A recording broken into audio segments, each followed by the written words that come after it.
ओम अज्ञानतिमिरन्धस्य ज्ञानाञ्जनशलाकया चक्षुरुन्मिलितं येन तस्मै श्री गुरवे नमः। तो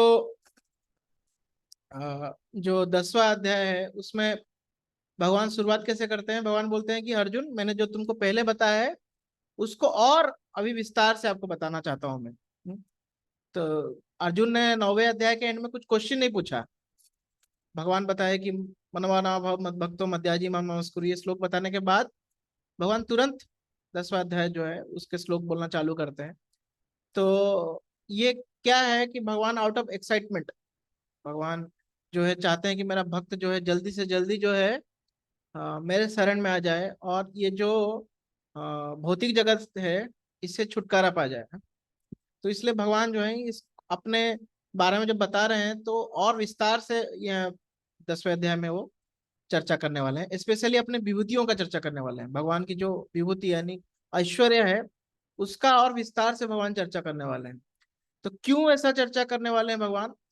क्योंकि अगर जब हम भगवान की महानता जानेंगे तो महानता जानने के बाद यार इतने महान है, तो ये जानने के बाद ऑटोमेटिकली हमको एक भगवान के शरण ऑटोमेटिकली हम जा सकते हैं। या हम कैसा होगा कि हाँ ये व्यक्ति जो है शरण जानने के लायक है, इतना बड़ा व्यक्ति है।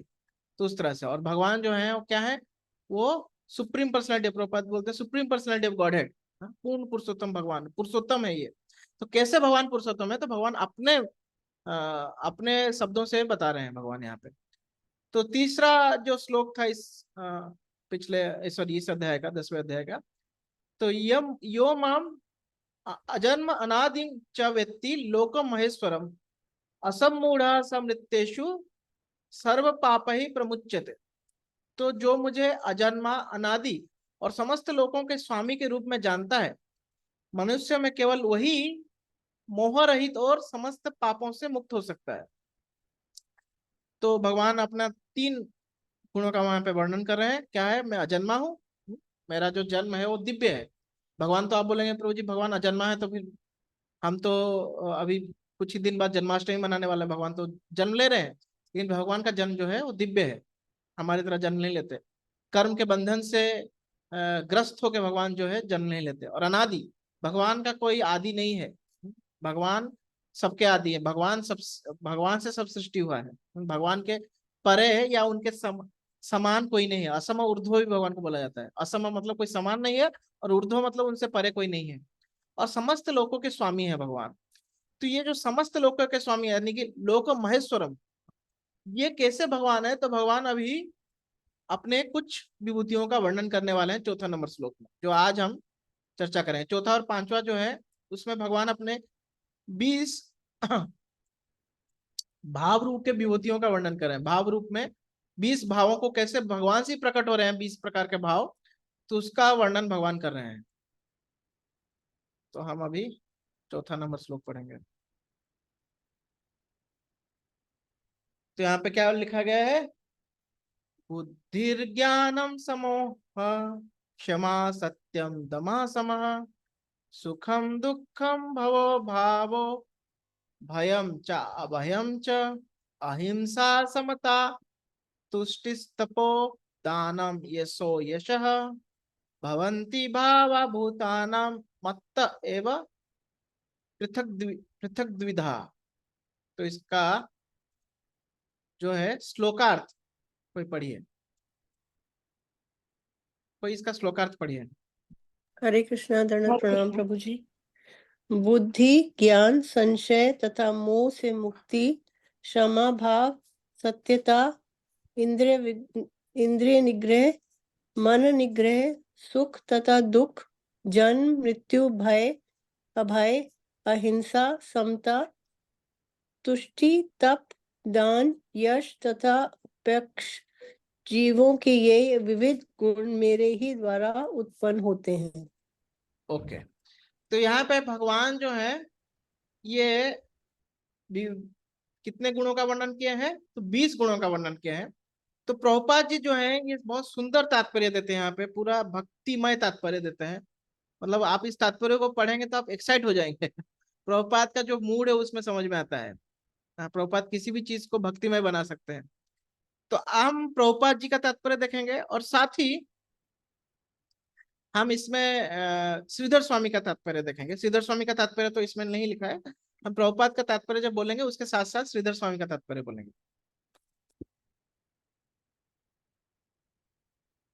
तो सबसे पहले प्रभुपाद जी बोलते हैं बुद्धि का अर्थ है नीर क्षीर विवेक करने वाला।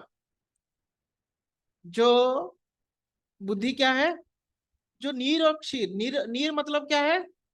पानी, क्षीर मतलब दूध।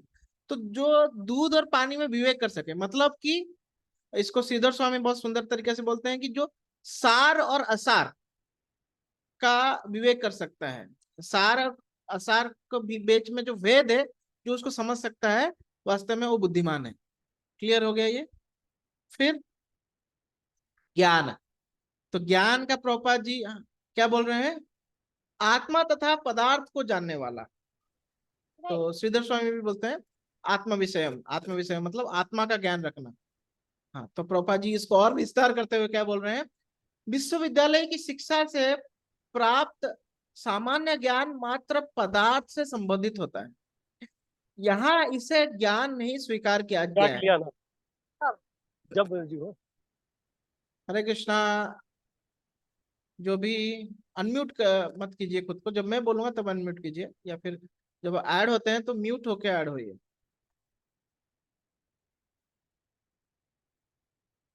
तो हाँ, विश्वविद्यालय की शिक्षा से प्राप्त सामान्य ज्ञान मात्र पदार्थ से संबंधित होता है। यहाँ इसे ज्ञान नहीं स्वीकार किया गया है। ज्ञान का अर्थ है आत्मा तथा भौतिक पदार्थ के अंतर को जानना। आधुनिक शिक्षा में आत्मा के विषय में कोई ज्ञान नहीं दिया जाता, केवल भौतिक तत्वों तथा शारीरिक आवश्यकताओं पर ध्यान दिया जाता है। फलस्वरूप शैक्षिक ज्ञान पूर्ण नहीं है। तो प्रभुपाद जी एक बार क्या हुआ कि वो अमेरिका गए थे, तो अमेरिका का जो सबसे बड़ा विश्वविद्यालय है उसका नाम है एमआईटी। एमआईटी मतलब कि विज्ञान का जो मुख्य केंद्र है, जहाँ से बहुत सारे जो साइंटिस्ट, वैज्ञानिक और बड़े बड़े नोबेल लॉरेट्स वहां से निकले हुए हैं। तो वहां पे एक बार प्रभुपाद जी का एक संबोधन था, एक लेक्चर था। तो प्रभुपाद जी वहां पे जाते हैं तो पहला प्रश्न ये पूछते हैं कि आपके यहाँ इतने, आपका कॉलेज जो है दुनिया का नंबर 1 कॉलेज है, तो यहाँ पे अलग अलग डिपार्टमेंट्स हैं, तो आत्मा का डिपार्टमेंट कहाँ है? जो कि सबसे मुख्य चीज है, उसका डिपार्टमेंट कहाँ है यहाँ पे? तो उनके पास कोई जवाब नहीं रहता। यहाँ तक कि अभी हाल ही में हमारे एक भक्त हैं जो कि एक आईआईटी के अभी डायरेक्टर बन गए हैं। तो उन्होंने आत्मा, पुनर्जन्म, इसके ऊपर एक उनका एक ओपन इलेक्टिव मतलब एक कोर्स प्रेजेंट किया है उस कॉलेज में, आईआईटी में, तो एक पर्टिकुलर आईआईटी में है। तो उसके वजह से इतना सारा लोग, मतलब जो साइंटिस्ट नहीं भी हैं, वो लोग भी बोल रहे हैं कि ये क्या पागलपन है, ये ये जो है ये डायरेक्टर को निकाल दो इस कॉलेज से, ये पागल हो गया है। तो मुझे बड़ा आश्चर्य लगा कि जबकि वो उसको साइंटिफिकली प्रेजेंट कर रहे हैं और वो मेन कोर्स का हिस्सा नहीं है, वो एक इलेक्टिव कोर्स है। फिर भी लोगों में गुस्सा है कि ये जो है बच्चों को पागल बना रहा है। हाँ, ये क्या बोल रहे हैं, सुपरस्टिशन फैला रहा है, अंधविश्वास फैला रहा है। तो देखिए क्या हाल है हमारा। और भगवान यहाँ पे क्लियरली बोल रहे हैं, भगवान ने मतलब जो आचार्य लोग यहाँ पे बोल रहे हैं कि ज्ञान का अर्थ क्या है। भगवान जो ज्ञान बोल रहे हैं यहाँ पे, उसका अर्थ है कि कि जो है आत्मा तथा पदार्थ का जो बीच का अंतर है, भेद है, उसको समझ लेना। तो बहुत इंपॉर्टेंट है वास्तव में। हम खाली अगर पदार्थ का ज्ञान लेंगे तो हम अपने आप को ही नहीं समझ पाएंगे हम कौन है, क्योंकि हम जो है आत्मा है, हम शरीर नहीं है। तो हम खुद को ही नहीं समझ पाएंगे। सोचिए कितना मतलब कितने अंधकार में हैं हम लोग एक तरह से। कितना बड़ा इल्यूजन है ये, कितना बड़ा अंधकार है ये, कि हम खुद को ही नहीं जानते हम कौन है। हम इतना डिग्रीज ले लेते हैं, इतने बड़े बड़े कॉलेज में जाके पढ़ते हैं, लेकिन जो छोटा सा जो भेद है, हम कौन है, मेन चीज वही हमको नहीं पता। तो अब इसके ऊपर हम क्या कर सकते हैं? तो हम एक ही चीज कर सकते हैं कि गीता को पढ़ सकते हैं और पढ़ा सकते हैं। बेस्ट चीज जो हम कर सकते हैं। ठीक है, अब आगे बढ़ते हैं। असमोह। असमोह अर्थात संशय तथा मोह से मुक्त मुक्ति तभी प्राप्त हो सकती है जब मनुष्य झिझकता नहीं और दिव्य दर्शन को समझता है। वो धीरे धीरे निश्चित रूप से मोह से मुक्त हो जाता है। हर बात को सतर्कता पूर्ण ग्रहण करना चाहिए। आंख मूंद कर कुछ भी स्वीकार नहीं करना चाहिए। प्रोपा जी बहुत इंपॉर्टेंट पॉइंट यहाँ पर बोल रहे हैं कि हम ऐसा जो है, कोई कुछ भी बोल दिया तो हम उसको एक्सेप्ट कर लेते हैं। तो ये बहुत बड़ा गलती है। और ये भारत में ज्यादातर देखा जाता है कि इवन जो पढ़े लिखे लोग में हैं वो भी किसी बाबा के चक्कर में आ जाते हैं, हाँ, और किसी को भी अपना आइडल बना लेते हैं, किसी को भी भगवान मान लेते हैं। तो ये गलती है। और ये असमोह जो है, श्रीधर स्वामी क्या बोलते हैं, व्याकुलत्व का अभाव। इसका अर्थ क्या है कि शरीर और संसार संसार को उपत्ति विनाशशील जानते हुए भी उनमें और मेरापन कर उनमें मैं और मेरापन करने का नाम सम्मोह है, और इसके ना होना असम्मोह है। असम्मोह मतलब कि इस दुनिया को जो है मैं और मेरा, इस दुनिया से मेरा मैं हूं, ये मेरा है, इस जो ये जो सोच को ना रखना, समझ में आ रहा है, ये सोच को ना रखना ही असम्मोह है। तो और प्रभुपाद जी यहाँ पे बोल रहे हैं कि मोह से मुक्त, वही मोह का ही उल्टा ही है। और एक इम्पोर्टेंट चीज बोल रहे हैं कि हम जो है कोई भी चीज को बिना सोचे समझे एक्सेप्ट, बिना अ, दिमाग लगाए एक्सेप्ट नहीं करना चाहिए। इवन हम आध्यात्मिक जीवन में भी आते हैं तो प्रश्न पूछना चाहिए। वास्तव में प्रश्न जितना जितना प्रश्न पूछेंगे उतना अच्छा है। हम उतने ही क्या बोल सकते हैं, जो हमारे अंदर डाउट्स हैं, जो दुविधाएं हैं, वो क्लियर होगी। अगर डाउट्स को, भगवद गीता में स्वयं बोला गया है कि डाउट्स आर लाइक डीमंस। जो संदेह है, संशय है, वो किस तरह से हैं, वो आसुर असुर की तरह है जो हमको अंदर से खा जाएगी। कई बार लोग भक्ति में आते हैं, उनके अंदर बहुत सवाल होता है लेकिन पूछने के लिए डरते हैं तो पूछते नहीं है, और बाद में ये संशय ही उनको धीरे धीरे भक्ति से दूर लेके चला जाता है। तो हमको प्रश्न पूछना चाहिए, ये ऐसा क्यों है, हाँ, इससे ये इसमें क्या फर्क है, तो हमको पूछना चाहिए ये चीज। ठीक, अब क्षमा। तो क्षमा को हम पहले श्रीधर स्वामी का देखेंगे, फिर प्रभुपाद जी का देखेंगे, वो ज्यादा अच्छा है। तो क्योंकि श्रीधर स्वामी जो है एक जनरल स्पिरिचुअल अंडरस्टैंडिंग देते हैं और प्रभुपाद उसको भक्तिमय कर देते हैं। तो प्रभुपाद जी का नेक्स्ट स्टेप में सुनेंगे। तो क्षमा का अर्थ है सहिष्णु, सहिष्णुतम, ऐसा बोला जाता है कि सहना, सहना को क्षमा बोलते हैं। तो उसको अगर हिंदी में विस्तार करेंगे तो कैसा है, कोई हमारे प्रति कितना भी बड़ा अपराध करे, अपनी समर्थ रहते हुए भी उसे सह लेना, और उस अपराधी को यहाँ और परलोक में कोई भी दंड ना मिले, ऐसा विचार करने का नाम क्षमा है। कि हम अगर हमको कोई कुछ हमारे मतलब अगेंस्ट में कुछ कार्य करता है, फिजिकली या मेंटली हमको कुछ हैरेसमेंट करता है, तो उसको हम अपने समर्थ रहते हुए सहना, और उसका मतलब इतना सोचना कि इसका कुछ बुरा हो, ऐसा ना सोचना। तो ये इसको क्या बोलते हैं, इसको सही बोलते हैं। तो अब हम देखेंगे थोड़ा सा, इसको क्षमा बोलते हैं कि ये क्षमा है। तो प्रोपा जी यहाँ पे क्या बोल रहे हैं, क्षमा का अभ्यास करना चाहिए, मनुष्य को सहिष्णु होना चाहिए, और दूसरों के छोटे छोटे अपराध क्षमा कर देना चाहिए। प्रोपा जी यहाँ पे बोल रहे हैं छोटे छोटे अपराध क्षमा कर देना चाहिए। तो क्षमा कितना देर तक कर सके, कितना देर तक करना चाहिए, कितना देर तक सहना चाहिए, उसके भी एक ये लिमिट होता है। हाँ। किसी व्यक्ति को वहां तक क्षमा करना चाहिए जहां तक हमारे भक्ति में कोई डिस्टर्बेंस ना हो, उसके वजह से हमारे भक्ति में कोई डिस्टर्बेंस ना हो, तब तक उसको क्षमा कर देना चाहिए। अगर भक्ति में कुछ डिस्टर्बेंस होना चाहिए, हो रहा है, तो फिर जो है हमको कुछ एक्शन लेना चाहिए। कितना उतना हम उसको मतलब जितना हम उसको उतना ही सहना चाहिए जितना तक हमारे भक्ति में कोई डिस्टर्बेंस ना हो। तो ये मैं एक ब्रॉडर ब्रॉडर सेंस में इस चीज को बोल रहा हूँ। मतलब आप जैसे कि अगर कोई हमको बहुत कुछ गाली गलौज कर रहा है और हम उसको सुनने के बाद हम बोलते हैं चलो क्षमा कर देना चाहिए, क्षमा कर देना चाहिए, और बाद में जाके उसको बहुत कंटेम्पलेट करते हैं, बहुत सोचने लगते हैं, और क्या होता है हमारी जप में मन नहीं लगता, फिर जब खराब होता है हमारे और भी ग्रंथ पढ़ना, ये सब में जो जो है गिरावट आ जाती है, तो हम उसको सहना नहीं चाहिए। तो हमको क्या करना चाहिए, उसको उधर जाके लाफा लगा देना चाहिए? नहीं, डिपेंड करता है कौन है वो। अगर भक्त है, कोई दूसरा भक्त है और हमारा उसके साथ इतना जम नहीं रहा है, तो उसके सीनियर को जाके बोलना चाहिए कि ऐसा ऐसा इन्होंने हमको बोला, हमको अच्छा नहीं लगा।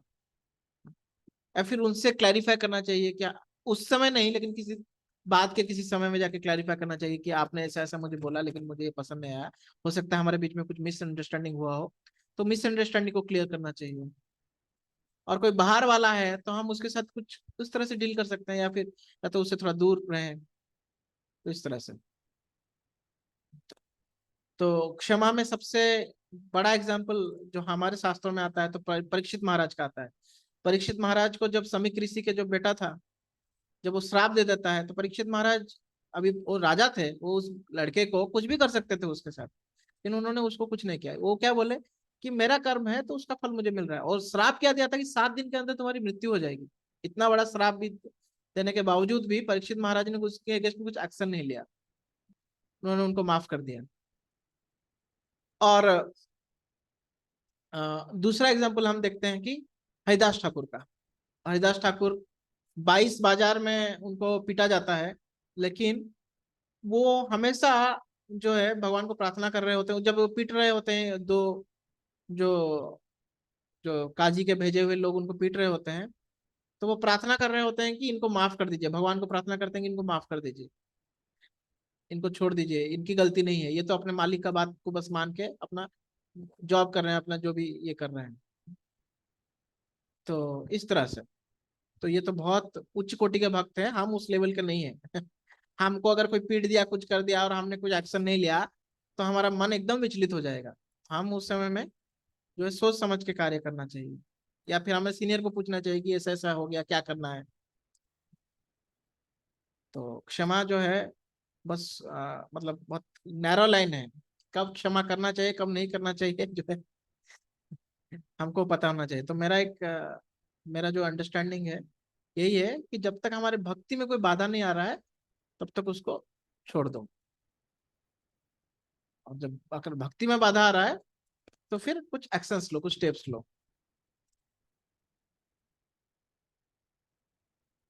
ओके, नेक्स्ट, सत्यम।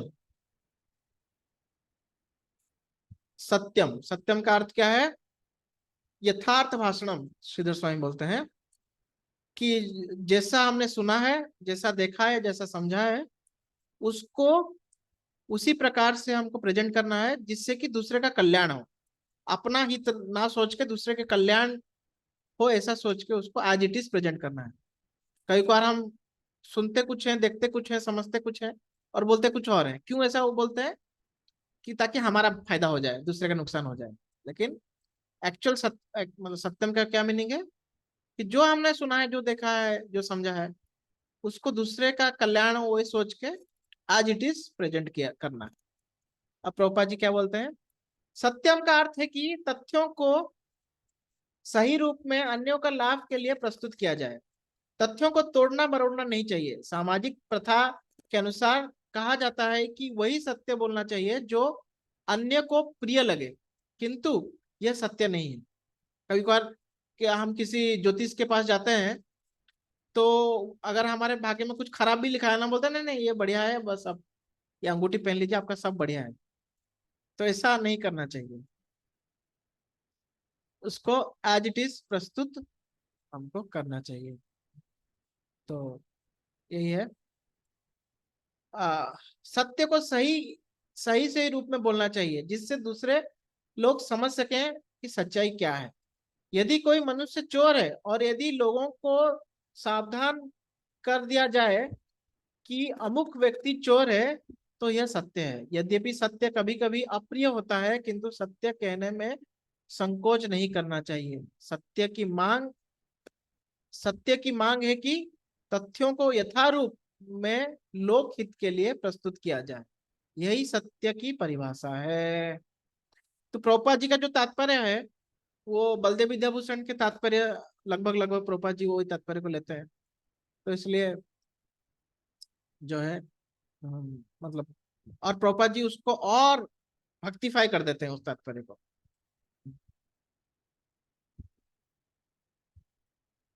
उसके बाद दम, दमह। दमह का अर्थ क्या है कि इंद्रियों, अभी दमह जो श्रीधर स्वामी ने बोला है, बाह्य इंद्रियों का संयम, जो हमारे जो पंच इंद्रियां हैं, पंच ज्ञान इंद्रिय और पंचकर्म इंद्रियों, उनका संयम। तो दम का प्रभुपाद जी भी वही तात्पर्य देते हैं कि दम का अर्थ है इंद्रियों को व्यर्थ में, देखिए प्रभुपाद जी और थोड़ा सा उसको भक्ति में कर रहे हैं कि इंद्रियों का व्यर्थ में विषय भोग में ना लगाया जाए। इंद्रियों को समुचित आवश्यकताओं की पूर्ति का निषेध, सॉरी, इंद्रियों की समुचित आवश्यकताओं की पूर्ति का निषेध नहीं है,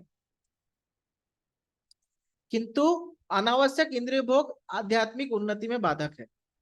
इसका क्या अर्थ है कि प्रभुपाद जी बोल रहे हैं कि इंद्रियों का संयम का अर्थ यह नहीं है कि पूरा बंद ही कर दें भाई, हम आंख है लेकिन आंख को बंद करके चलें, ऐसा नहीं है। लेकिन जो हमारे भक्तिमय कार्य में बाधा है, उस तरह से उन इंद्रियों का प्रयोग नहीं करना चाहिए।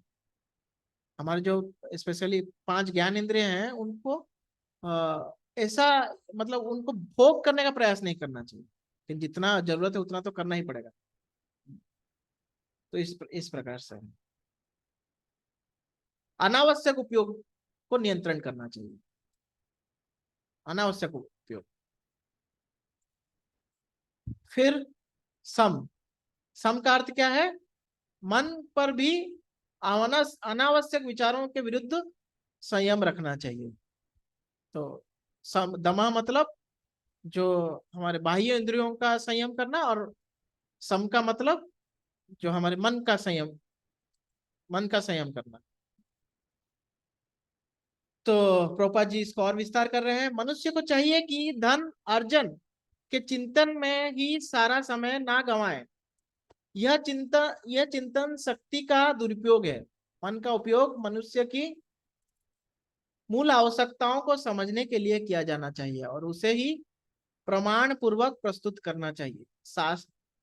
शास्त्र मर्म ज्ञानों, सॉरी, शास्त्र मर्मज्ञों, साधु पुरुषों, गुरुओं तथा महान विचारकों की संगति में रहकर विचार शक्ति का विकास करना चाहिए। जिस प्रकार से कृष्ण भावनामृत के आध्यात्मिक ज्ञान के अनुशीलन में सुविधा हो, वही, सॉरी,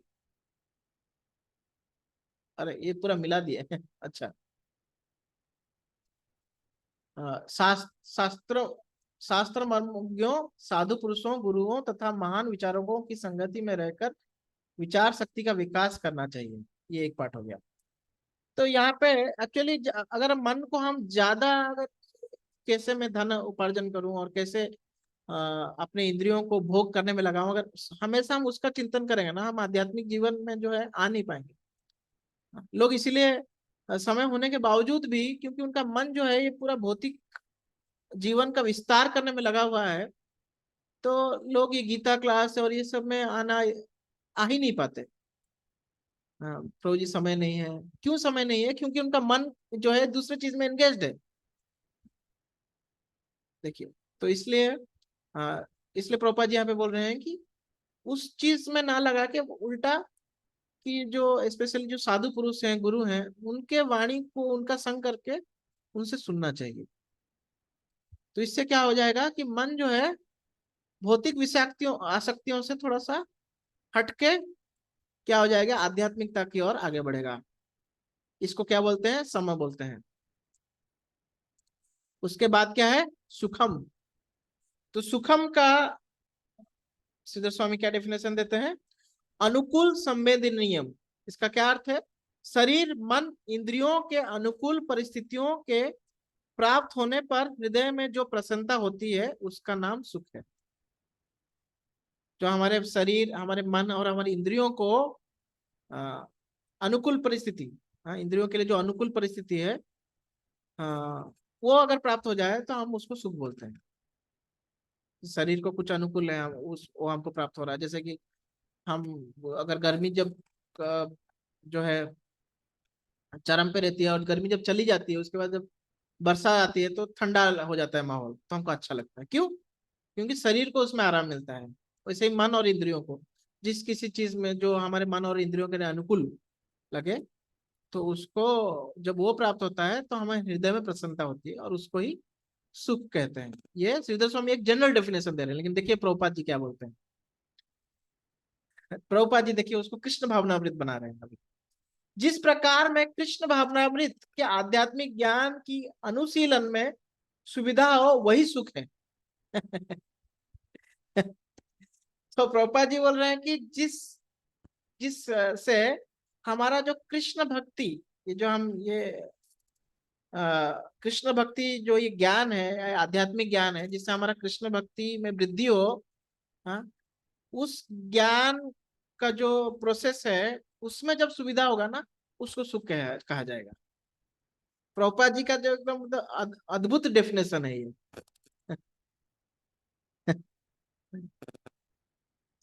तो मतलब हम कृष्ण भक्ति जो कर रहे हैं उसमें अगर मतलब हमारा कृष्ण भक्ति में कोई बाधा ना बने, कोई प्रॉब्लम ना हो, तो उसको प्रभुपाद जी बोल रहे हैं सुख है। और कृष्ण भक्ति में जहाँ बाधा बनेगा, हाँ, वो कृष्ण भक्ति का, कृष्ण भावनामृत का जो प्रैक्टिस है उसमें अगर कोई बाधा बन रहा है, हाँ, तो उसको प्रभुपाद जी बोल रहे हैं उसको दुख कहते हैं। इस प्रकार दुख वही है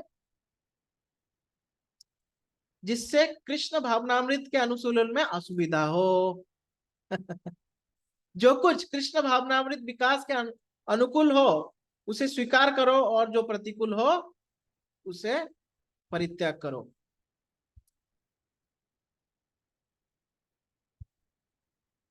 तो इसका क्या अर्थ है? अनुकूल से संकल्प, प्रतिकूल से वर्जयेत।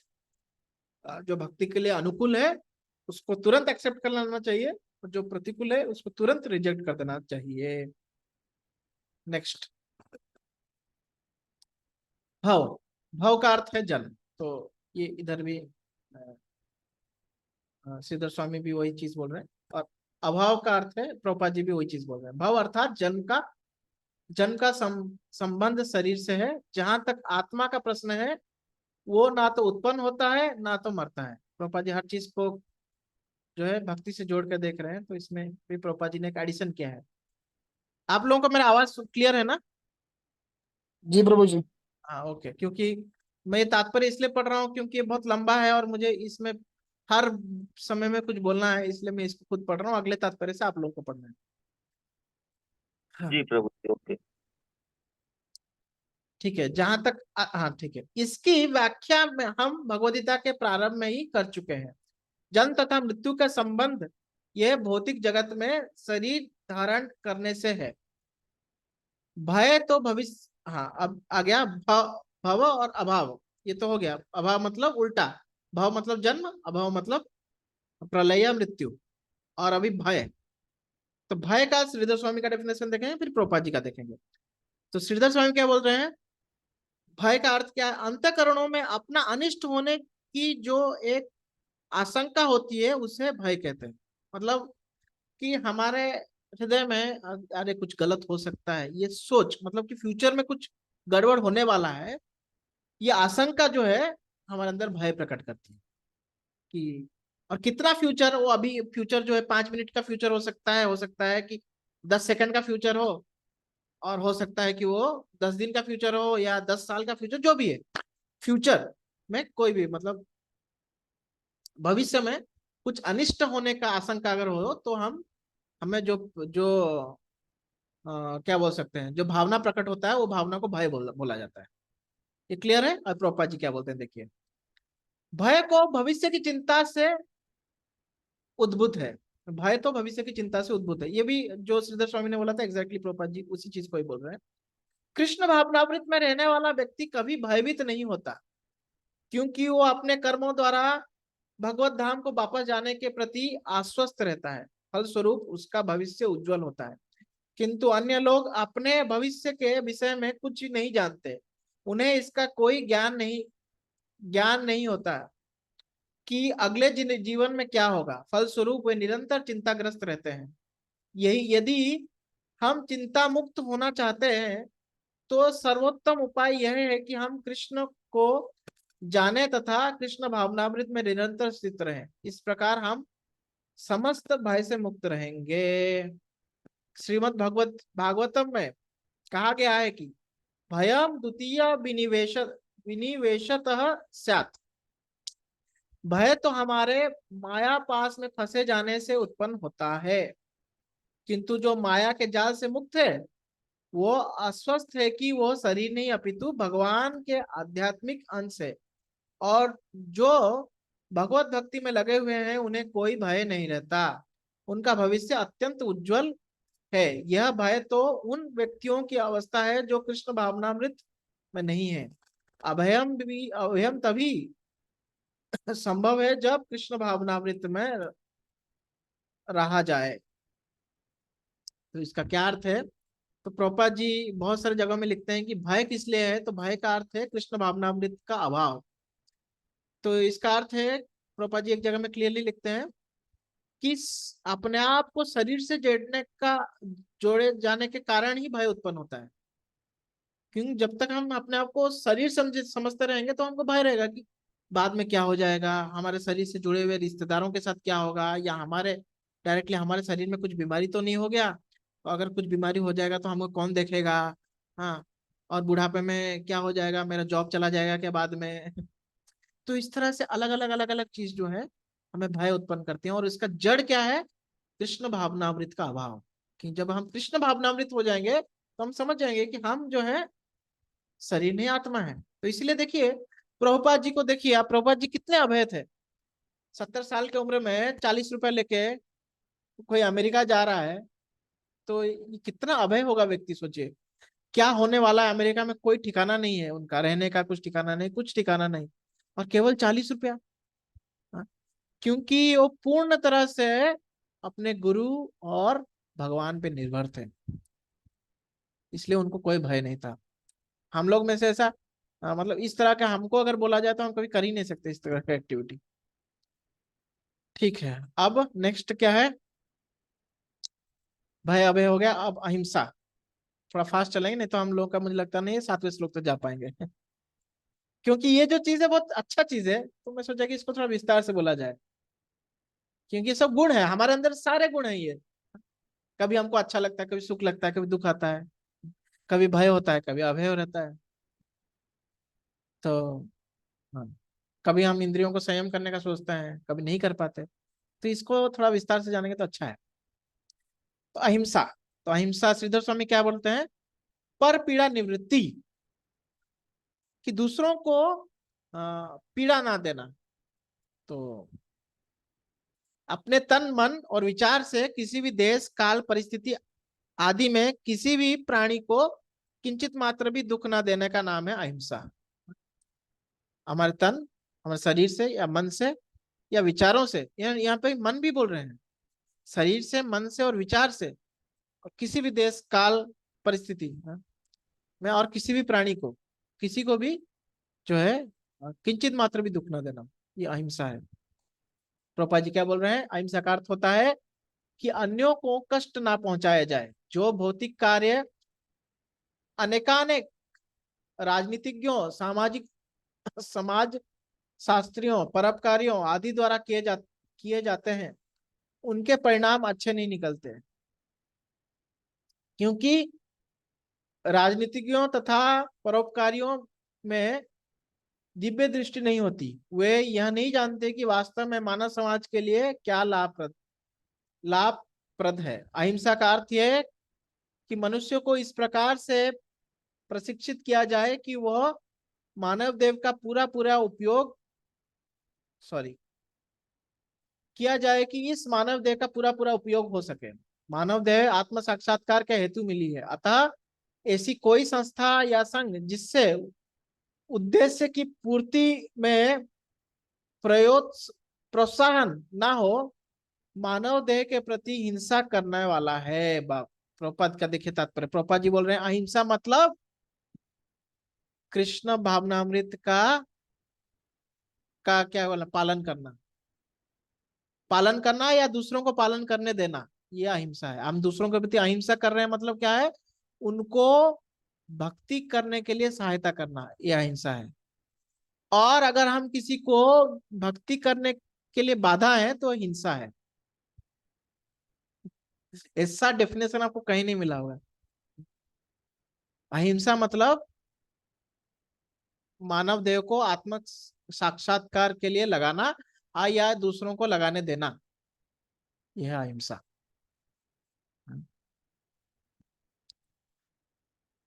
तो ये देखिए प्रभुपाद जी बोल रहे हैं कि कोई संस्था या संघ जिससे जिससे उद्देश्य की पूर्ति में प्रोत्साहन ना हो, उद्देश्य क्या है? आत्म साक्षात्कार। अगर इसकी प्रोत्साहन ना हो तो मानव देह के प्रति क्या है? वो हिंसा करने वाला है। जो भी सरकार है या जो भी गवर्नमेंट है, अगर हमको भक्ति में एटमोस्फेयर नहीं दे पा रहा है तो हमारे प्रति वास्तविक हिंसा कर रहा है। ये प्रभुपाद जी के डेफिनेशन के हिसाब से। ठीक है, अब नेक्स्ट, आप घर में जाकर भी एक बार प्रभुपाद जी का ये तात्पर्य को और अच्छे से पढ़िएगा, क्योंकि मैं जो बोल रहा हूँ हो सकता है कुछ लोग म्यूट हैं, तो कई कुछ लोग गाड़ी चला रहे हैं, कुछ कर रहे होंगे, तो आप लोगों को इतना दिमाग में नहीं घुस रहा होगा। लेकिन जैसे ही ये क्लास खत्म होता है आज, वैसे ही आप लोग एटलीस्ट ये तात्पर्य को पढ़ के सोइए। प्रभुपाद जी का इतना सुंदर तात्पर्य है। समता, समता का अर्थ क्या है? श्रीधर स्वामी बोल रहे हैं, राग द्वेष आदि रहित मात्र अमित्र तुल्यता। इसका अर्थ क्या है? तरह तरह की अनुकूल और प्रतिकूल वस्तु, व्यक्ति, घटना, परिस्थिति आदि के प्राप्त होने पर भी अपने अंतःकरण में कोई विषमता ना ना आने का नाम समता है। कोई भी परिस्थिति में हम जो है, हमारे मन में कोई विषमता, मतलब कोई कष्ट का दुख या कोई ये आना, उसको सम बोला जाता है। ना आना, सॉरी, मतलब कि भगवद गीता में भगवान बोल रहे हैं सम सुख दुख, सुख और दुख, दुख भी आ रहा है तो भी विचलित ना हो जाना, मतलब कोई भी परिस्थिति में विचलित ना होना को समता कहा गया है। कोई भी परिस्थिति आ जाए, अच्छा या बुरा, उसमें विचलित ना होना। अच्छा परिस्थिति में एकदम एक्साइटमेंट ना होना, और बुरा परिस्थिति आ जाए तो उसमें भी एकदम घबरा ना जाना, इसको समता कहते हैं। तो प्रभुपाद जी क्या बोल रहे हैं? समता से राग द्वेष से मुक्त, क्या लिखा है? द्वेतित होता है, होती है ना। अरे तो तो मुक्ति है, मुक्ति है प्रभु, मुक्ति। हाँ? मुक्ति है, मुक्ति। समता से राग द्वेष से मुक्ति। मुक्ति नहीं, मुक्ति ये क्या है? द्योतित। ये द्योतित है, द्योतित। द्योतित। हाँ, इसका अर्थ क्या है? अगर किनको पता है तो बोलिए ना, मेरा हिंदी इतना अच्छा नहीं है। ठीक है, हरे कृष्ण प्रभु जी, श्लोक कौन सा है? लेट हुआ थोड़ा। 10.45। ठीक है, हम आगे बढ़ते हैं। ना तो अत्यधिक राग अच्छा होता है और ना अत्यधिक द्वेष। इस भौतिक जगत में राग द्वेष से रहित होकर स्वीकार करना चाहिए। ये हिंदी जो ट्रांसलेशन है ना, हिंदी जो तात्पर्य है ना, वो इतना जमता नहीं मुझे। ठीक है, जो भी है, जो कुछ कृष्ण भावनामृत को संपन्न करने में अनुकूल हो उसे ग्रहण करें, और जो प्रतिकूल हो उसका त्याग कर दें, यही समता है। प्रभुपाद ने क्लियर बोल दिया, जो अनुकूल है उसको एक्सेप्ट करें, जो प्रतिकूल है उसको त्याग कर दें, यही समता है। कृष्ण भावनामृत युक्त व्यक्ति को ना तो कुछ ग्रहण करना होता है ना त्याग करना होता है, उसे तो कृष्ण भावनामृत संपन्न करने में उसकी उपयोगिता से प्रयोजन रहता है। तो कोई भी वस्तु है, उसको अगर उसको कैसे वो अपना कृष्ण भावनामृत में मतलब लगा पाए, तो प्रभुपाद जी बोल रहे हैं कि वो समता है। उसको, सॉरी, उसको लगा पाए, यही यही प्रॉपर, मतलब क्या बोल सकते हैं, ये प्रॉपर चीज है, ऐसा प्रभुपाद जी यहाँ पे बोल रहे हैं। हमको किसी चीज का त्याग नहीं करना चाहिए, किसी चीज को ग्रहण नहीं करना चाहिए, जो भी चीज है उसको हम कैसे भक्तिमय बना पाए, ये ज्यादा इंपॉर्टेंट है। इसको और विस्तार से हम बोल सकते हैं, लेकिन ठीक है, हम यही रहेंगे। फिर क्या है? तुष्टि। तुष्टि क्या है? तुष्टि है कि हम, कोई हमको जितना भी मिल जाए उसमें संतुष्ट रहना। ये श्रीधर स्वामी यही बोल रहे हैं कि अगर हमको कम मिले तो उसमें भी संतुष्ट रहना, और ज्यादा मिले तो भी मतलब कुछ प्रॉब्लम नहीं है, कम भी मिले तो भी कुछ प्रॉब्लम नहीं है, तो उसका तुष्टि इसको बोलते हैं। तुष्टि का अर्थ है कि मनुष्य को चाहिए कि आवश्यक कार्य करने करके अधिकाधिक वस्तुएं एकत्र करने के लिए उत्सुक ना रहे। उसे तो ईश्वर की कृपा से जो प्राप्त हो जाए उसी से प्रसन्न प्रसन्न रहना चाहिए, यही तुष्टि है। तो जो भी प्राप्त हो जाए, कि हम ज्यादा अ, चाहिए चाहिए चाहिए चाहिए, ये चीज को रखना एक्चुअली हमारे लिए तकलीफदेह है। हाँ, क्योंकि कभी भी ऐसा, अगर हम क्या बोलते हैं, एक इंग्लिश में कहावत है ना, there is enough in the world for one's need but not enough for one's grid.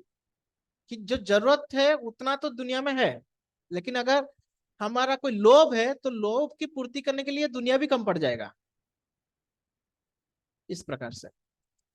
तो संतुष्टि संतुष्टि रहना जो है बहुत आवश्यक है। और कैसे रहेगा ये हम लास्ट में समझेंगे, इस श्लोक के लास्ट में जो तात्पर्य में समझेंगे। तपस, तपस का अर्थ है तपस्या। और श्रीधर स्वामी बोलते हैं कि कोई क्या बोलते हैं, अपने कर्तव्य का पालन करते हुए जो कुछ कष्ट या कष्ट आ जाए, प्रतिकूल परिस्थिति आ जाए, उन सबको प्रसन्नता पूर्वक सहने का नाम तप है। हमारे जो कर्तव्य है उसको पालन करते हुए अगर कुछ कष्ट आ जाए, हाँ, या कुछ प्रतिकूल परिस्थिति आ जाए, कुछ प्रॉब्लमेटिक सिचुएशन आ जाए, तो उसको भी जो है प्रसन्नता पूर्वक सहना, तो उसको तपस्या कहा जाता है। और प्रभुपाद जी क्या बोल रहे हैं, तपस के अंतर्गत वेदों में वर्णित अनेक विधि विधान का पालन करना होता है। यथा प्रातः काल उठना और स्नान करना। कभी कभी प्रातः काल उठना अति कष्टकारक होता है, किंतु इस प्रकार स्वेच्छा से जो भी कष्ट सह जाता है वह तपस या तपस्या कहलाता है। इसी प्रकार मास के कुछ विशेष दिनों में उपवास रखने का भी विधान है। जैसे कल एकादशी आ रहा है, तो भक्त लोग एकादशी के दिन उपवास रखते हैं। हो सकता है कि इन उपवासों को करने की इच्छा ना हो, किंतु कृष्ण भावनामृत के विज्ञान में प्रगति करने के संकल्प के कारण उसे ऐसे शारीरिक कष्ट उठाने होते हैं, किंतु उसे व्यर्थ ही अथवा वैदिक आदेशों के प्रतिकूल उपवास करने की आवश्यकता नहीं है। उसे किसी राजनीतिक उद्देश्य से उपवास नहीं करना चाहिए। भगवद्गीता में इसे तामसी उपवास कहा गया है। तथा किसी भी ऐसे कार्य से जो तमोगुण या रजोगुण में किया जाता है, आध्यात्मिक उन्नति के लिए नहीं होती।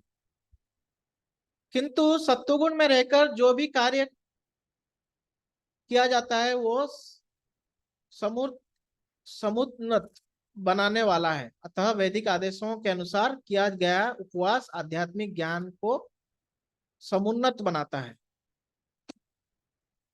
तो उपवास मतलब ये तपस्या जो है, वो तपस्या वन फॉर्म वन लाइन में क्या बोला जाएगा, कि जिससे हमारी भक्ति में वृद्धि हो।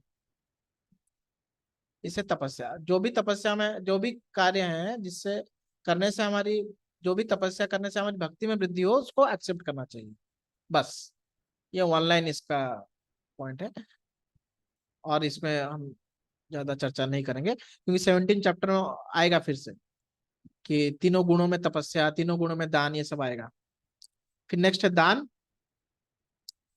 तो दान का क्या अर्थ है, तो श्रीधर स्वामी बोलते हैं न्याय अर्जित धन, धन आधे सतः प्राप्त पात्रे अपर्णम।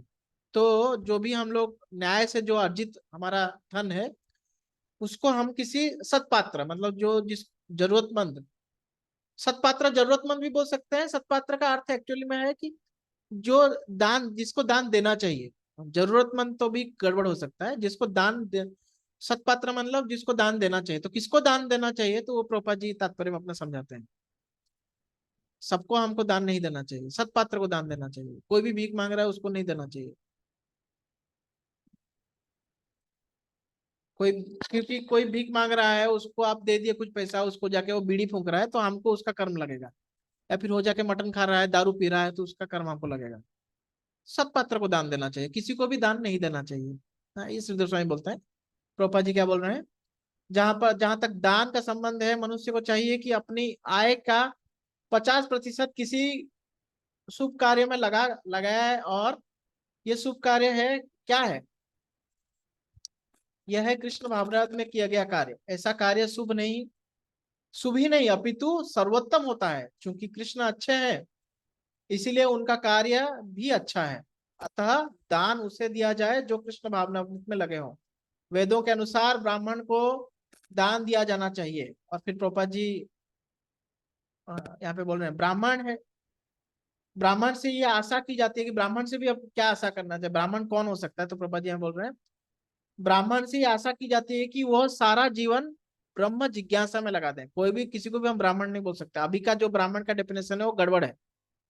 अभी भी कोई भी कुछ भी कार्य कर रहा है, अगर जन्म किसी ब्राह्मण कुल में जन्म हुआ है तो उसको ब्राह्मण बोल देते हैं, वो गलत है। तो ब्राह्मण कौन है? जो ब्रह्म जिज्ञासा अपना जीवन लगाए। ब्रह्म जानाति इति ब्राह्मण, जो ब्राह्मण जो ब्रह्म को जानता है वही ब्राह्मण है। और प्रभुपाद जी फिर बाद में बोल रहे हैं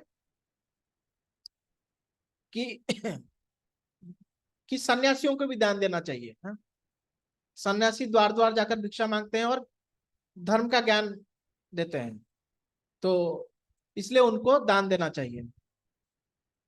फिर अब यस, क्योंकि हमको और एक श्लोक, एटलीस्ट और एक श्लोक लेना पड़ेगा, इसलिए मैं थोड़ा आगे बढ़ रहा हूँ। यस, यस जो है ये कितना नंबर का गुण है?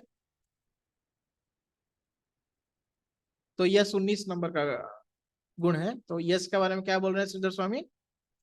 सत सत्कीर्ति, किसका कीर्ति फैल रहा है तो उसको यस बोल रहे हो। हाँ, संसार में उसकी प्रसिद्धि होना, ये यस है। और प्रभुपाद जी यहाँ पे क्या बोल रहे हैं देखिए, यस भगवान चैतन्य के अनुसार होना, यस भगवान चैतन्य के अनुसार होना चाहिए। उनका कथन है कि मनुष्य तभी प्रसिद्ध प्राप्त करता है जब वो महान भक्त के रूप में जाना जाता हो। तो चैतन्य महाप्रभु जब रामानंद राय से मिलते हैं, ये चैतन्य चरितामृत के मध्य लीला के 8वें अध्याय में बोला गया है कि उनको बहुत, रामानंद राय को बहुत सारे प्रश्न पूछते हैं। तो रामानंद राय को एक प्रश्न पूछते हैं कि सबसे बड़ा यश क्या है? तो रामानंद राय बोलते हैं कि जो भक्त के रूप में जाना जाता है, जो खुद को भक्त के रूप में बताता है, तो उसके लिए सबसे बड़ा यश है। Presenting one self as a devotee is the greatest fame. अभी इसको हिंदी में जो भी आप समझ रहे होंगे, तो इसका क्या अर्थ है कि अपने जो एक भक्त जो है वो सबसे बड़ा यशस्वी व्यक्ति है। अगर किसी को भक्त के रूप में उद्बोधन किया जाए तो सबसे बड़ा यश है ऐसा। तो श्रीधर स्वामी जो है एक जनरल स्टेटमेंट देते हैं, लेकिन प्रभुपाद जी उसको भक्तिमय कर रहे हैं। जब वो महान भक्त के रूप में जाना जाता है, उनका कथन है कि मनुष्य तभी प्रसिद्ध प्राप्त करता है जब वो महान भक्त के रूप में जाना जाता है, वही वास्तविक यश है। यदि कोई कृष्ण भावनामृत में बन सॉरी क्या है, यदि कोई कृष्ण भावनामृत में महान बनता है और विख्यात होता है तो वही वास्तव में प्रसिद्ध है। जिसे ऐसा प्राप्त ना हो वो अप्रसिद्ध है। और आखिरी जो गुण है वो क्या है?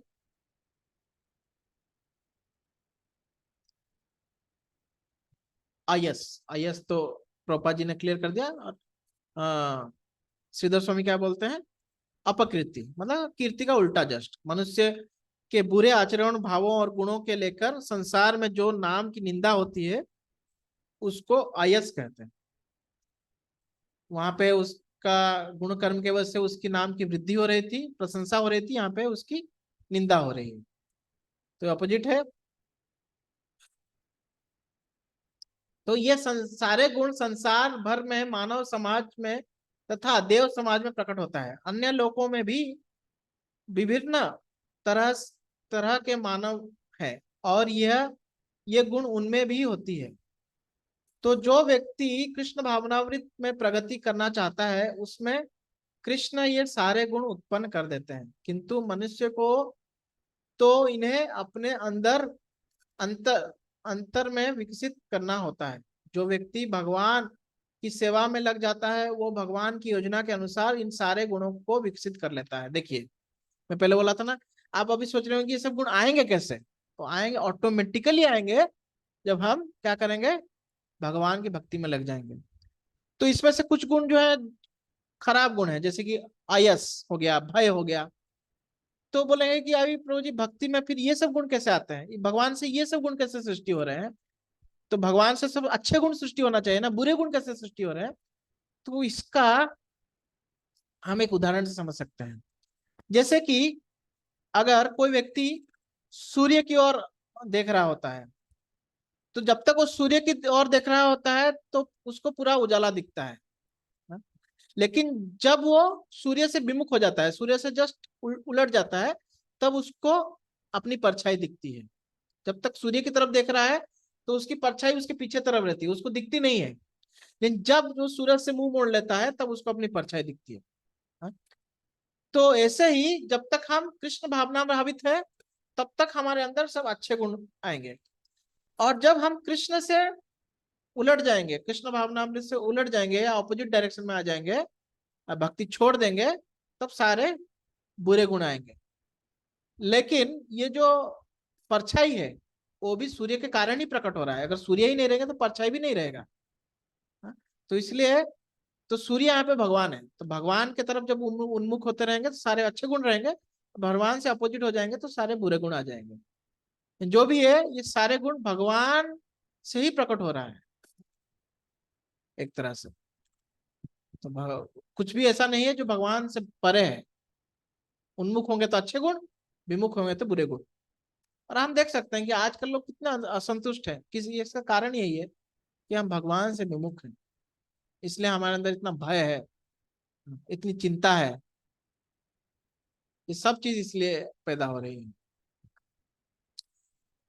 नेक्स्ट श्लोक जो है हम आज नहीं जाएंगे, मे भी हम जो है नेक्स्ट क्लास में नेक्स्ट श्लोक को जाएंगे। जो नेक्स्ट क्लास यानी कि नेक्स्ट थर्सडे, अगले गुरुवार को हम लोग जो है क्लास 9 बजे शुरू करेंगे, 8:30 बजे नहीं होगा, क्योंकि अगले गुरुवार से हमारे मंदिर में ही कथा चलेगी। तो वो 7 से 9 बजे तक चलेगी, 7:30 से 9 बजे तक। तो 9 बजे के बाद ही हम अगले गुरुवार को ये वाला श्लोक एंड कर देंगे, फिर उसके नेक्स्ट क्लास में फिर देखेंगे। हाँ? तो ये दो श्लोक बच गए हमारे आज, जो हम लोग सोच रहे थे तो नहीं हो पाया।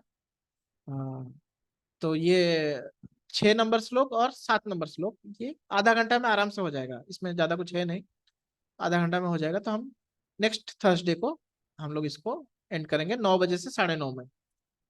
अब जो है आप लोग कुछ अगर प्रश्न पूछना चाहते हैं तो पूछ सकते हैं। किनका कुछ प्रश्न है, या इतना बड़ा लंबा तात्पर्य को पढ़ने के बाद आप लोग सब सो गए? हरे कृष्णा प्रभु मैं जी, मेरा एक पूछूं? प्रश्न है। हाँ प्रभु जी पूछिए। आप बोला ना, भक्ति में जो प्रतिबंध होता है उसको उसको मतलब क्या बोलते हैं? जैसे कि हम लोग हिंसा, जो हिंसा का आपने डेफिनेशन दे रहा था, हाँ शायद हिंसा का ये बोल रहे थे। अभी सब भक्ति में जो बाधा है, प्रभुपाद जी जैसे कि हिंसा का हम लोग डेफिनेशन दे जैसा रहे कि हैं। जैसा नहीं नहीं, मेरा कहने का मतलब दूसरा था, मैं भूल जा रहा है। मैं जब भी अभी हम लोग भक्ति कर रहा है या नहीं जापा कर रहे हैं सुबह बैठ के या कभी भी, हाँ हाँ हाँ। तो मच्छर वगैरह आके डिस्टर्ब करता है बहुत सारा, तो अनजाने में हाथ जाके वो मर जाते हैं। तो उसमें उसमें हिंसा हो जाता है, तो उसमें प्राणी का विनाश भी होता है, तो इसमें कि पाप हो जाते हैं। तो प्रभु जी क्या करना चाहिए हमको? देखिए, आ, हम कोशिश करना चाहिए कि हम अगर कुछ अपने बॉडी में ओडोमस या कुछ लगा के बैठे हैं, अगर मच्छर ज्यादा है तो इस तरह से हम कुछ कोशिश करना चाहिए। तो या फिर ऑल आउट या ऐसे कुछ लगा सकते हैं। ऑल आउट ज्यादा अच्छा नहीं है, स्पेशली ऑल आउट से क्या होता है कि वो मच्छर जो है तड़प तड़प के मरते हैं। तो ये कोशिश करना चाहिए कि भाई मच्छर को ना मार के अगर हो पाए, नहीं हो पा रहा है तो प्रभुपाद जी का एक मैं जीवन से घटना बता दूंगा, आपको जो करना है आप कीजिएगा। तो प्रभुपाद जी एक बार क्या हुआ कि उनका मच्छरदानी में हमेशा सोते थे प्रभुपाद जी। तो उनके एक शिष्य मतलब मच्छरदानी लगा रहे थे, तो एक मच्छर आके प्रभुपाद जी के ऊपर बैठता है। तो शिष्य मारने के लिए आता है, तो प्रभुपाद जी बोलते हैं कि मारो मत इसको। हाँ? तो प्रभुपाद जी से भगा देते हैं। लेकिन फिर मच्छरदानी लगाने के बाद एक मच्छर बार मतलब मच्छरदानी के अंदर घुस जाता है और बार बार प्रभुपाद को काटने लगता है। तो प्रभुपाद जी बोलते हैं now you can kill it. क्योंकि अब ये मेरा जो है मेरे नींद में बाधा डाल रहा है, और उसके वजह से मेरा भक्ति में क्या होगा कि मेरे भक्ति में ये बाधा डाल रहेगा। नींद अच्छे से नहीं होगी तो मैं कल सुबह में मेरा जो ट्रांसलेशन है वो ढंग से नहीं हो पाएगा। हाँ, और तो इसलिए इसको मार दो। तो अभी आप जो है, हम प्रयास करना चाहें कि हम ना मारें, लेकिन अगर ज्यादा तकलीफ है तो ठीक है, और ऑल आउट लगा सकते हैं, कुछ कर सकते हैं इस तरह से, ओडोमोस वोडोमोस लगा सकते हैं ताकि आपके पास ही ना आए। एक गुड नाइट का भी आता है लिक्विड, वो भी लगा सकते हैं। ठीक है, और कोई कुछ बोलना चाहते हैं? कोई प्रश्न? रुकिए एक बार। हाँ, तो कोई लिख रहे हैं। प्रभु जी, हरे कृष्णा।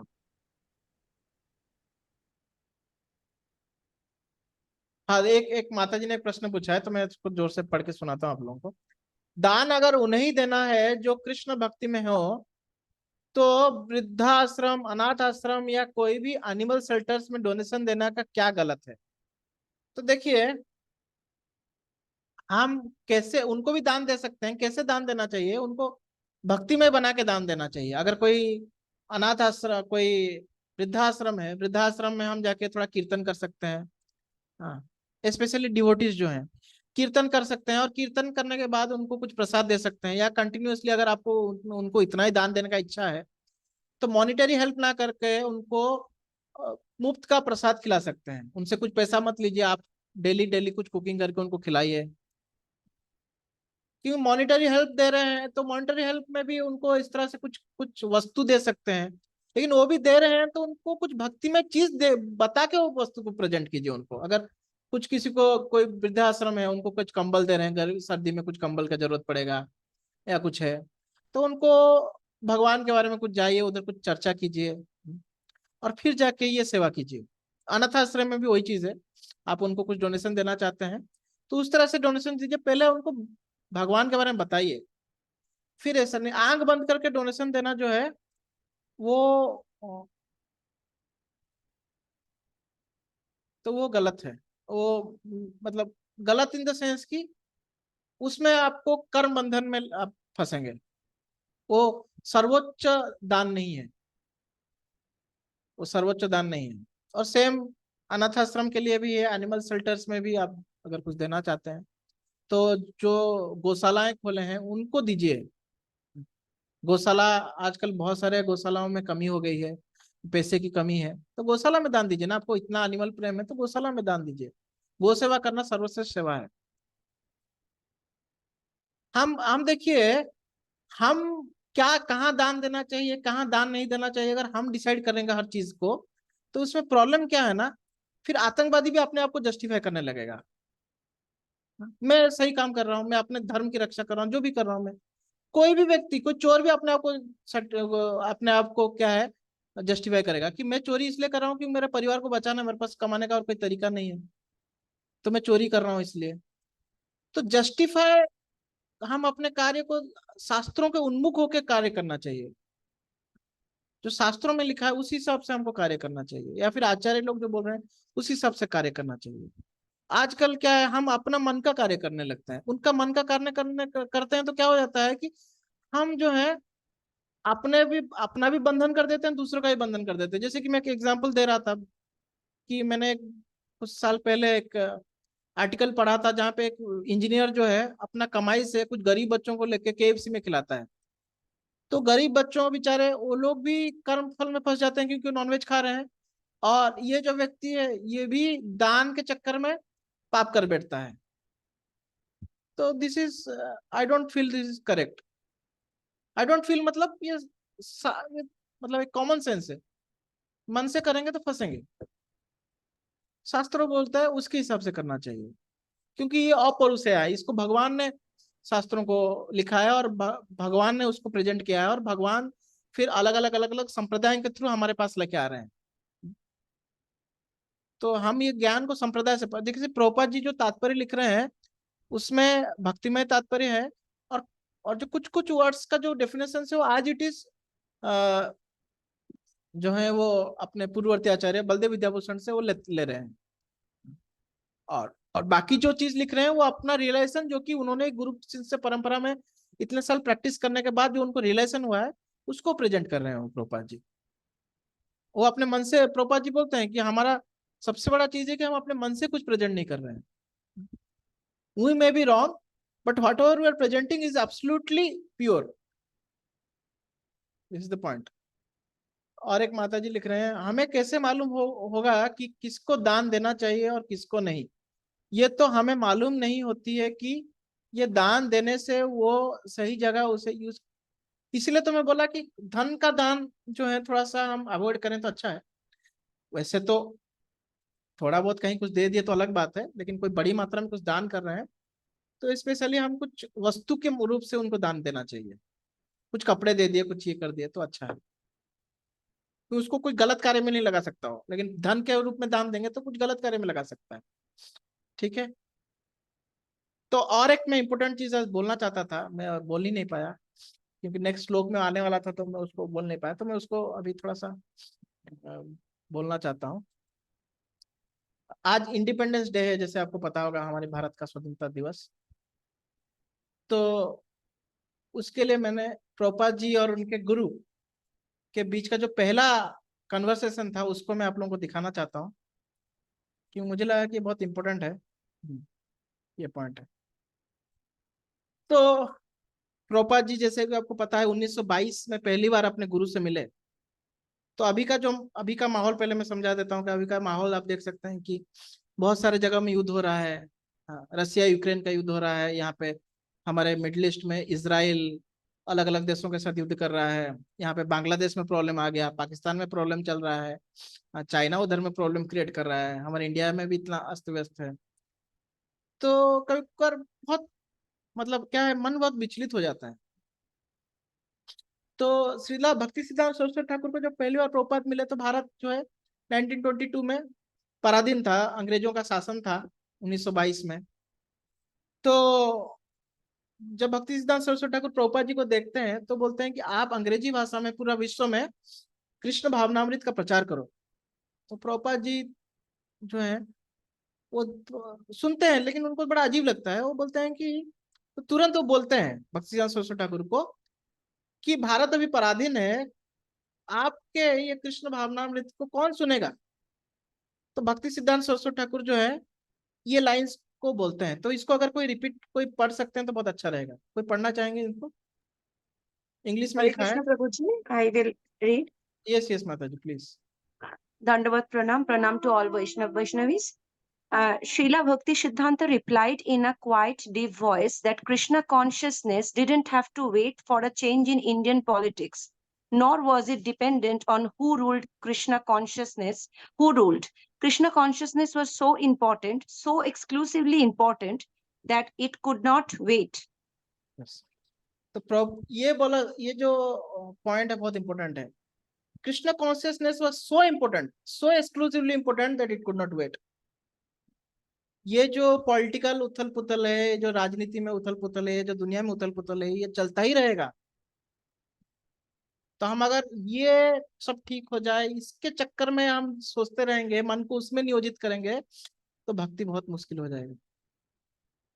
तो it is the most important thing, so exclusively important बोल रहे हैं यहाँ पे भक्ति सिद्धांत सरस्वती ठाकुर। इससे इंपोर्टेंट दुनिया में कुछ नहीं है, ये हमको समझना पड़ेगा। क्योंकि जो भी चीज देख रहे हैं ये टेम्पररी है, इस भौतिक जगत का एक हिस्सा है, ये तो होता ही रहेगा। हमें कोई भी माहौल हो जाए, कितना भी कैसा भी सिचुएशन हो जाए, ये मैं ये नहीं बोल रहा हूँ कि हम पूरा उसको मतलब पूरा साइड कर दें, वो साइड कर ही नहीं सकते, हम उसमें जी रहे हैं। लेकिन परिस्थिति कुछ भी हो, हमको भक्ति को अपना स्टॉप नहीं करना चाहिए। ये इंपॉर्टेंट पॉइंट है जो आज मैं बोलना चाहता हूँ।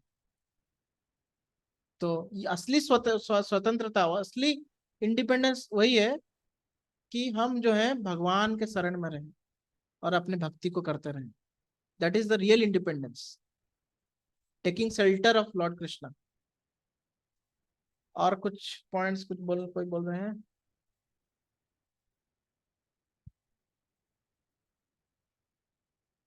तो अभी मैं जो है अपना रिकॉर्डिंग को स्टॉप कर रहा हूँ। हाँ, एक क्वेश्चन है बस, उसके बाद मैं रिकॉर्डिंग स्टॉप करूंगा। Is it possible to live without telling lies? तो लाइज, झूठ क्या है वो भी हमको समझना है। जैसे कि हमने हिंसा और अहिंसा का वर्णन किया, जो भी चीज हमको भक्ति करने में बाधा हो वो हिंसा है। तो वैसे ही जो सच्चाई हमको भक्ति में बाधा बने वो भी झूठ है, और जो झूठ हमको भक्ति करने में मदद करे वो सत्य है। ये क्लियर है प्रभु जी आपको?